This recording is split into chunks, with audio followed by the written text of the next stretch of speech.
Good morning, folks, or good afternoon or good evening, depending on when you're tuning in. My name is Robbie Winter. I'm a fourth-year student here at Northwestern, originally from Deerfield, Illinois, not too far away in that direction. I'm studying economics, math, and something called mathematical methods in the social sciences, which is really just fancy talk for more economics, more math. And when I'm not in class, when I'm not studying, doing anything like that, you can catch me running with the club cross country and track team here. So that is a little bit about me, a little bit about what we're going to be taking a look at today. We're currently in what's called the south area of campus. The south area consists of a couple of different residential spaces, a mix of residence halls and residential colleges. The idea of the south area, as we're going to be seeing throughout today's tour, is that regardless of which of these buildings you're actually living in as your home base, you're going to get access to shared resources throughout all these buildings. So that regardless of where you're living on campus, there's going to be a ton of resources super close to home for you to make sure you're getting that complete package residential experience, not too far away from where home base is. So with our way inside of our first stop today, 1838 Chicago, our first residential building we're going to be checking out today.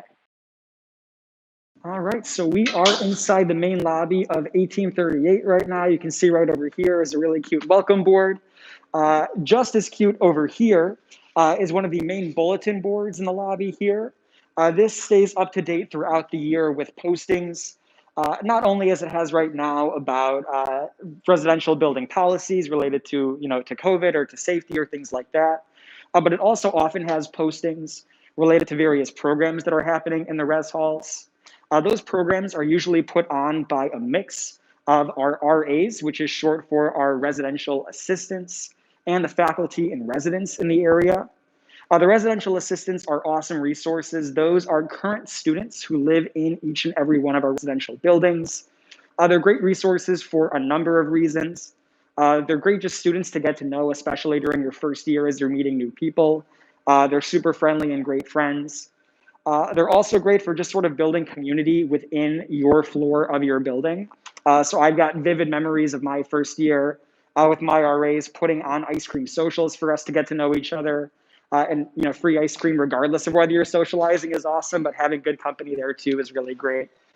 And then that's in addition to our faculty and residents, which are not necessarily in every single residential building, but you're guaranteed to have at least a few faculty and residents in each area. So there are 2 faculty and residents in the south area that we're in right now. Those are real Northwestern professors that actually live in your buildings with you and put on a variety of events in those buildings. We're going to get up close and personal with a few examples of types of programs they would put on a little bit later on the tour. But some great examples are things like culinary cooking lessons to get to know food from different cultures, or one of my personal favorites from my first year was Sunday night apple cider and donuts with our faculty, just to chat with them, to get to know other students in the building. They would bring in student presenters from different performance groups, stuff like that. Just great folks to really help you get to know what's in your building and the rest of campus. So with that, we're going to make our way in this direction to check out some more of the spaces in this building. All right, so we're currently making our way through the main floor lounge in 1838. This is a space that is accessible to anyone who lives in this building, but it's really primarily used by the students who live on this floor of the building. So we've got this awesome kitchenette space for baking cookies, just for reheating food, making food, things like that. We've got a TV over here. It looks like there's like a Nintendo over there for playing games and spending time with friends. And of course, just these tables and chairs and everything to spend time with friends, chit-chatting. I think one of the best parts about having these lounges, which are guaranteed to be on every single floor of every single residential building, is that at any time during the day, they're guaranteed to pretty much never be empty. Whether you're stopping back at your building in between classes or getting home at the end of the night in the library, there's always folks here chit-chatting and hanging out. So always chances to really catch up with friends at the end of the day. It's just a really great sort of living room type space that's in all of our residential buildings. So with that, I'm going to have you all follow me this way as we head downstairs to check out 1838's very own gym inside the building.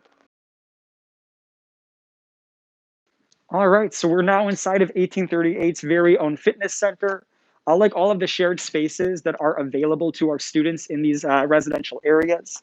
This resource is open 24/7 for any student who lives in this area, which means that whether you're craving an elliptical or a treadmill run at 3 in the afternoon, or hopefully not 3 in the morning, but whatever your workout regimen is, you have access to those spaces down here. Again, it's a really great way that our area system makes sure that whatever resources you're looking for, whether it's lounges like we saw, or whether it's a fully functioning gym, are totally accessible to students regardless of where they're living, super close to home, whether it's right in your basement or in a neighboring building's basement. So that is the fitness center. From here, we're going to be heading upstairs to check out the outdoor patio and then make our way to our next building today. All right, and it should look familiar. We're popping up right back where we started, and we're heading on now out to that patio I mentioned.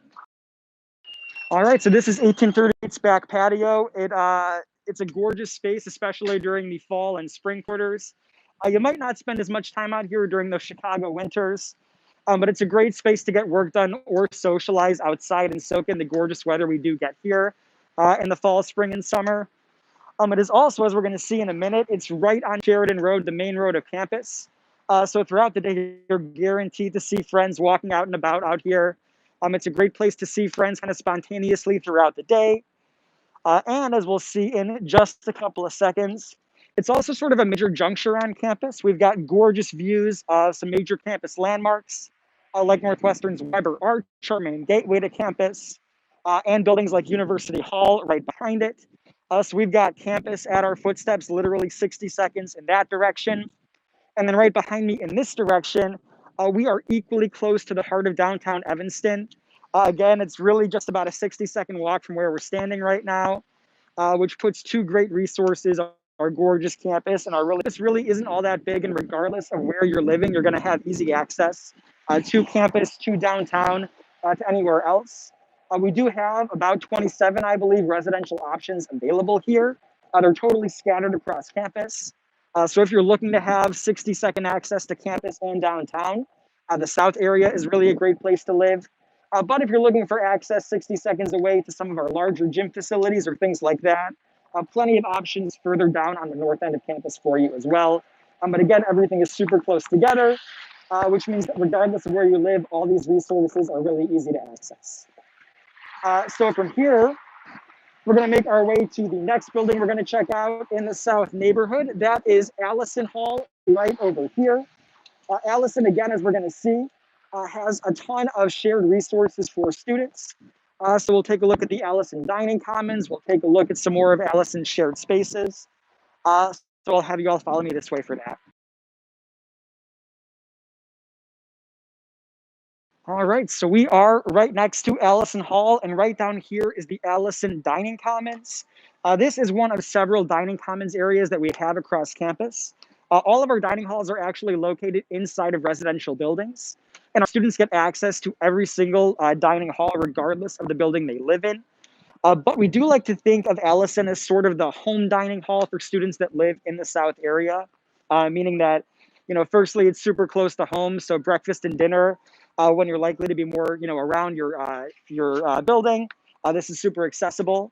It's also where you're going to likely see a lot of the students that you know best just from living in your area.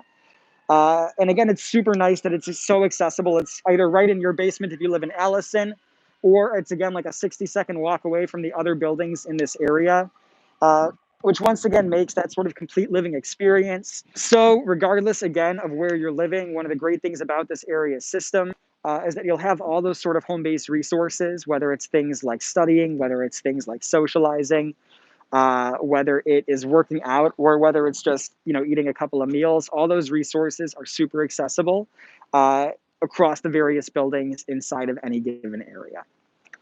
All right, so from here, we're going to make our way into the Allison Lobby to check out a couple more of those shared resources.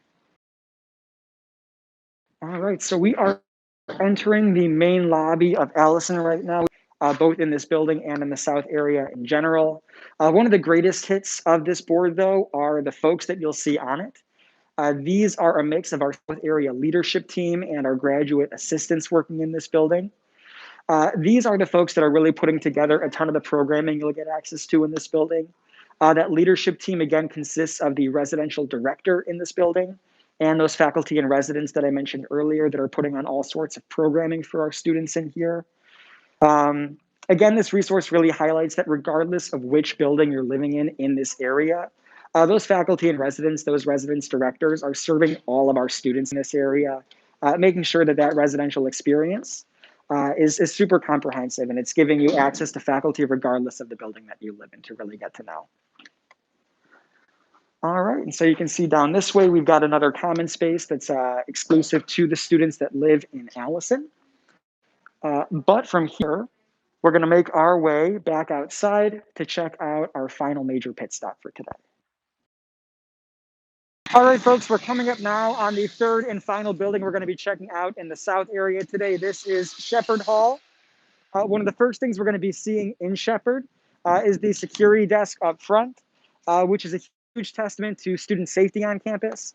And as we're gonna see in just a couple of moments, also really helps delineate the spaces that are exclusive to residents of a building and the spaces that are shared among residents of an area. All right, so we're currently in the Shepard vestibule here, that front security area that I was mentioning earlier. The folks here really do a phenomenal job of ensuring that our students are feeling safe 24/7. They do a great job of making sure that the folks in our buildings are always the folks that are supposed to be in our buildings. This area is another great juncture to point out, like I mentioned just a couple of moments ago, the distinction between areas residential buildings that are designated for students that live in that building that call it home base, and the students that live in the entire area. So to my right, to your left over here, this lounge and all the spaces you'll be able to access through here are spaces really designated for residents of Shepard Hall. It ensures that even though you're living in this larger South area community, you're also able to form sort of a tighter knit, smaller community within your particular residential building. So that lounge and all the bedrooms you'll be able to access through it are really just for folks that live here. And then to my left, your right, which is what we're actually going to be checking out today, is the Shepard Engagement Center, which, as we'll see, is filled to the brim with resources for students who live anywhere in the South area to, again, make those connections with anybody who lives here and get access to some really awesome resources. So I'll have you follow me in this way.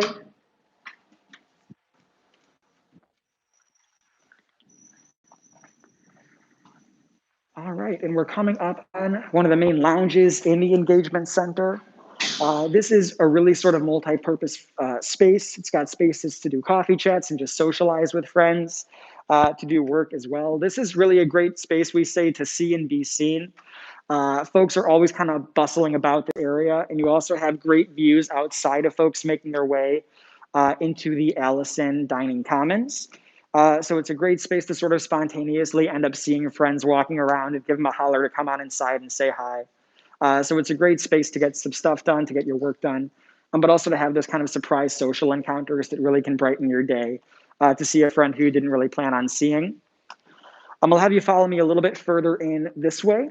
In addition to the lounge spaces we have right here, this space also has, and you'll see it in just a couple of moments, an awesome laptop bar.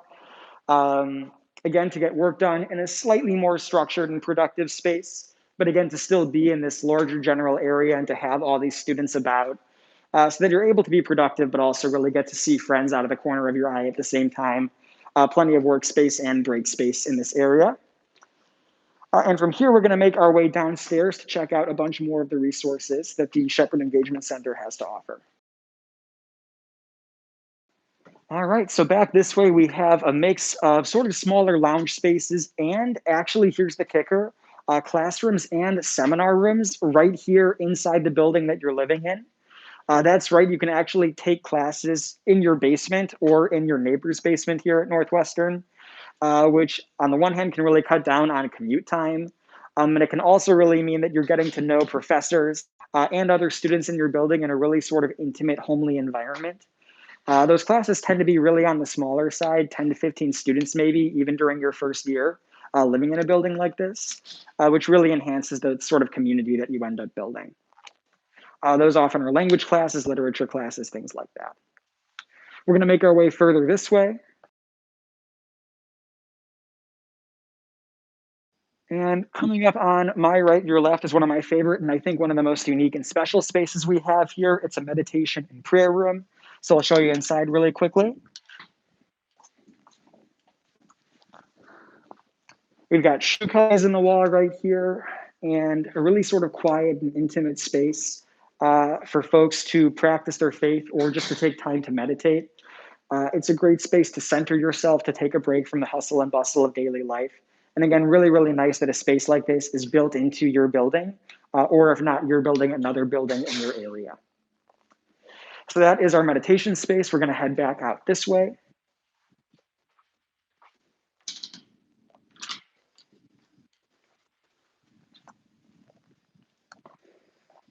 And now we're heading toward one of my all-time favorite resources that we have in a lot of our residential buildings. These are quiet study booths. They are super nice. They're great spaces for individuals or for pairs or small groups to get their work done. I think one of the really nice things is that you got this glass of it. Not on the one hand, you're not totally enclosed in a space, and there's also a kind of an accountability boost when folks can see whether you're doing work or whether you're slacking. That can be a little bit of a bonus to make sure you're staying on track with your work. But spaces like this are, again, a great testament to the fact that when you've got a late night of work ahead and you don't necessarily want to be in the library, but you also don't necessarily want to be studying in your bedroom either, it's a great space to go to still be in your building, but to just kind of change up the pace of where you're doing your work, where you're studying, and just to be around other folks too, to know that even if you're having a late night of studying, somebody else in the room across the way is having the same thing going on.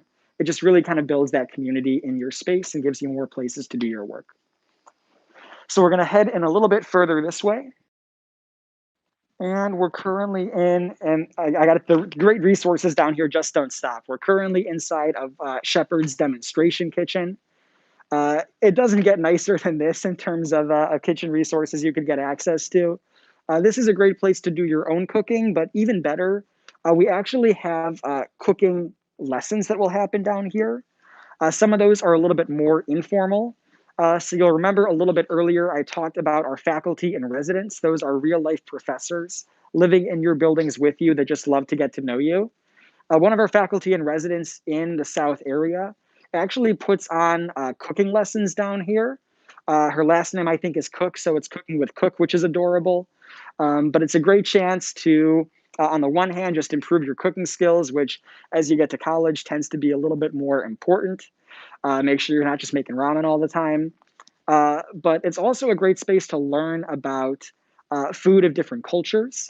Professor Cook, I believe, does a really great job of doing lessons representing different cultures to help you sort of expand your palate and get to know food from other places. We also often have our professors for language classes will hold lessons in a space like this. That's both to get to know culinary vocabulary and as a reward for successfully learning that vocabulary, they'll often help you prepare dishes belonging to the culture of the language that you're learning to really drive home that not only are the words important to know, but the food's pretty darn delicious too. So that is our demonstration kitchen. And then right across the hall here, we have our multifunction room in Shepard. Multifunction says it all. There's a ton of stuff you can do in here. Right now, it's configured more as a workspace with desks set up to get your work done, but it can also really be reconfigured as a social space. You can get the desks in circles.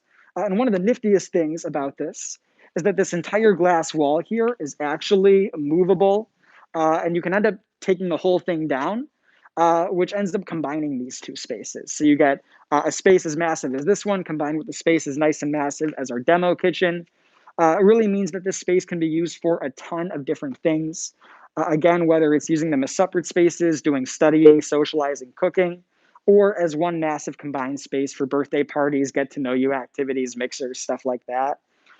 Again, it just really enforces all the different ways that we've built into our buildings for our students to have fun with each other and to get to know each other in a variety of ways. So I'll have you follow me into our very last major pit stop for today's tour. So we are currently inside of one of our major creative spaces, one of our major creative workspaces in Shepard. This space really has it all. You've got these egg chairs. which are awesome. I think they're a little creepy, but to each their own. I've heard they're really cool to sit in, but I'm worried if I sit down, I might get like sucked in and not be able to get up again. On the other side of the room, you have some more traditional seating options, tables, chairs, and a couple of comfy chairs and lounge spaces too. Uh, on top of that, you've got things like the monitors on the wall that let you project what's on your computer screen wirelessly to the monitor, all sorts of whiteboard walls, drawing walls, stuff like that. A space like this, I think, is such a testament to Northwestern's commitment to really giving you all the spaces and all the settings that you need to get your work done. So whether you're someone who loves more traditional work environments with traditional tables and chairs, and who likes, projecting what you're working on onto a screen, or if you're a more creative thinker and you love sitting in a more casual lounge space, and as soon as an idea pops into your head, being able to write it down somewhere, whether it's a sheet of paper or literally right onto the walls, is a huge testament to the variety of ways that we encourage students to think both in more traditional and in more casual settings, just to get their ideas from their head onto somewhere as they're thinking. And really a space like this, I think, epitomizes what makes Northwestern such a special community in a way that few other spaces do. I've always said that my why Northwestern is that Northwestern really offers its students combinations. And you don't get a space that represents combination quite like this one does. Again, with traditional workspaces like these tables and chairs, and more creative workspaces like the whiteboard walls, the comfy seating, and the creepy egg chairs. It's a space that really embodies working in a variety of ways and combining different types of working and different types of thinking. I think that's really an underlying theme that makes Northwestern unique and special are the combinations we offer our students.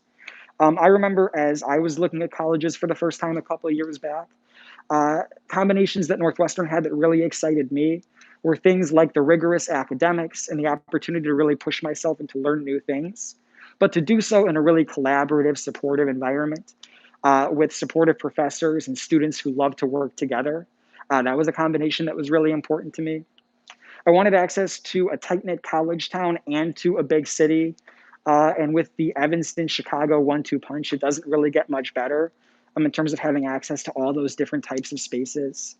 I wanted really, again, rigorous academics, but I also wanted top-tier athletics and the ability to really show school spirit and celebrate being at college with my friends. And Northwestern being both a Big Ten school and a really top-tier school for academics gave me that combination. And above all, it's the people. I wanted students who were passionate, driven, intellectual, curious, but who were also humble and kind and down to earth and sincere. And that's something that I think you really get here in a way that it's hard to get anywhere else. Our students love learning together and they love living together, whether it's getting down to business and doing homework together or studying for exams, or whether it's exploring the city of Chicago or going to our football games. Our students love learning and living in one and the same place. And I think spaces like this, again, really reinforce how Northwestern helps us do that. So with that, it's been great talking to you all today. I hope you have a good one. And as always, go Cats.